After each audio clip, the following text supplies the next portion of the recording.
4 children were left alone, hungry and covered in lice, and deputies say their mom is responsible. Sacramento County investigators say the youngest is just 2 years old. They say a Good Samaritan found 2 of the children alone in Arden Creek Park, along Madison Avenue and Omni Drive. CBS 13's Ron Jones has more on a story you'll see only on CBS 13.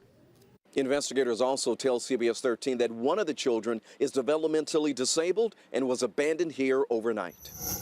I don't even know what to say about somebody who could do that. 32-year-old Julian Julianis is accused of abusing her kids. Officers say she abandoned 2 of her children at this park over the weekend. That's just devastating, just that there was some babies left here. Deputies say it came to light Saturday morning when a stranger found Julianis' 7-year-old developmentally disabled daughter wandering alone in the park, confused. Investigators say the child was dirty, hungry, and didn't know where her mom was, and apparently spent the night in the park. And of course, she doesn't have the cognitive skills to even live out here. Investigators say because of the child's disabilities, she couldn't explain where her mom was. Child Protective Services took over.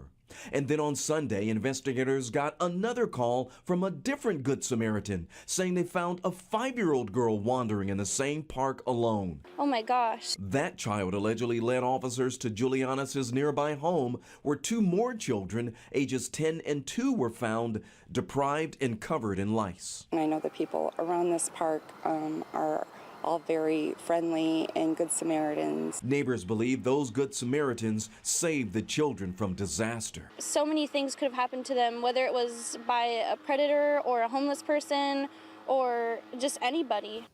Deputies say all 4 children have been taken in by Child Protective Services.